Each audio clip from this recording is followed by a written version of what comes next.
All right.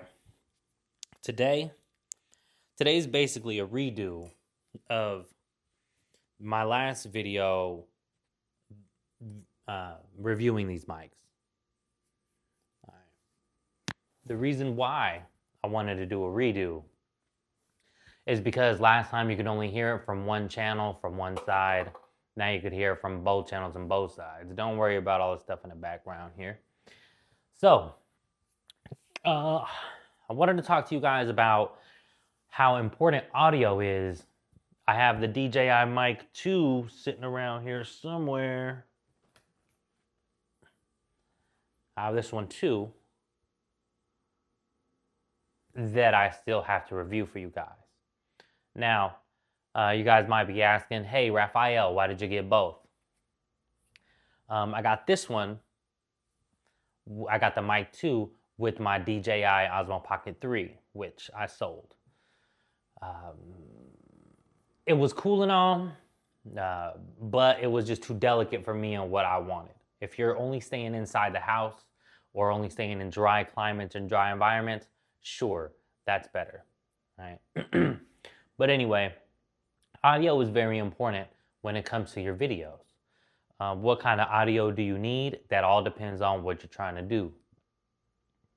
Now, don't get too caught up in doing or having the most up-to-date stuff, because that's a never-ending cycle. Every year, every 6 to 8 months, the same company pulls out something different, something newer, something better, something more compact. But as far as a straight review, this is a +1 decibel on the gain settings. I don't do when it's quiet, it amps up the gain, and then when you talk, it lowers the gain. I don't like that because it tends to lead to clipping, which you don't want that. So don't get too hyped up on what's coming out next and what you think is important to have the best and the newest, right? If you want to review stuff, sure, have the newer and the better things. Like, for example, I did like the Osmo Pocket 3. It was cool. It was after the novelty wore off, it got a little of annoying and cumbersome sometimes because of how tall it is. But anyway, this isn't about that. This is about audio.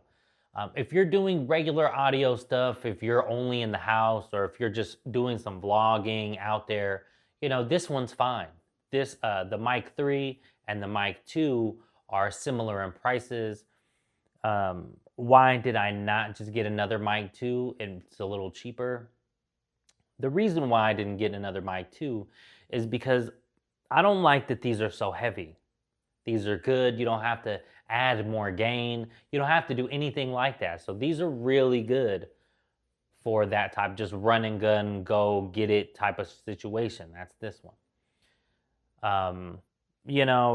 And for some of you guys, it may be important to have a lavalier mic.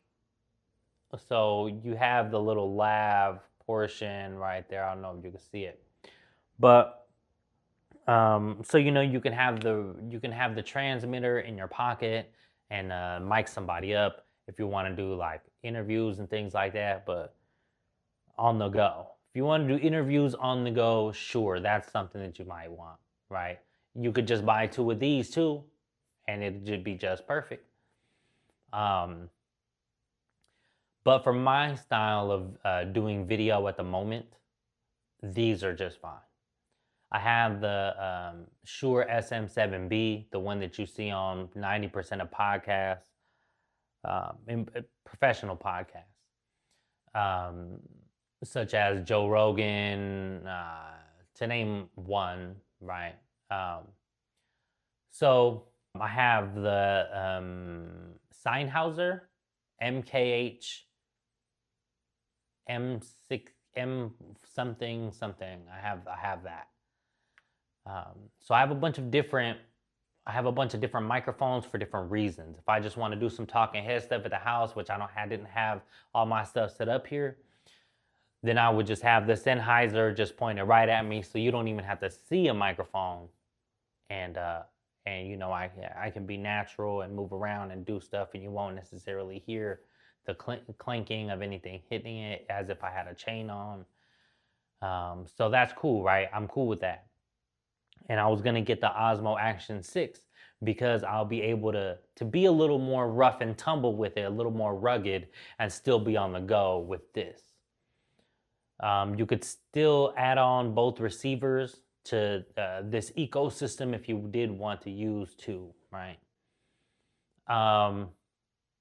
So yes, I do think audio is important, especially if the audio isn't good. Not likely people are going to want to listen to you. Not likely people are going to want to hear what you're saying because the audio is bothering them. So I would suggest you step up a little more than. I would suggest you step up a little bit more than your AirPods. Step up a little bit more than the wired ones. Step up a little bit more.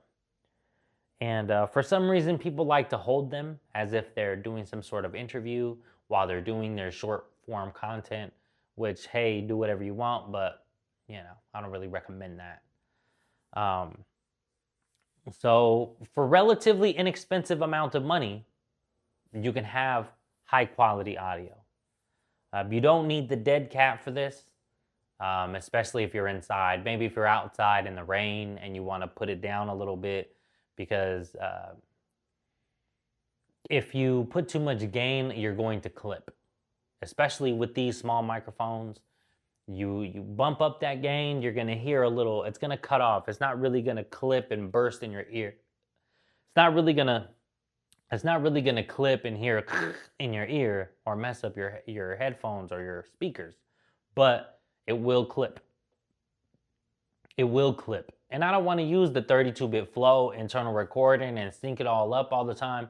That gets too cumbersome. I'm just trying to do the video, do the minimal amount of editing as far as with the video color science goes, and then throw it out there. I'm not really trying to do too much, right? You guys want to do your major edits. You guys want to do all that, and that's cool. That's fine and dandy, but that's not me.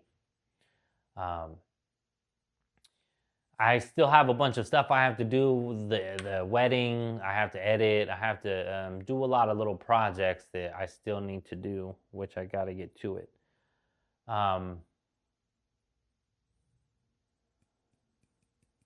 That's pretty much it, though. I fully recommend this. Get yourself some good audio if you want to make any kind of video. I don't care what kind of video it is. All right, y'all. Holla at your boy, man.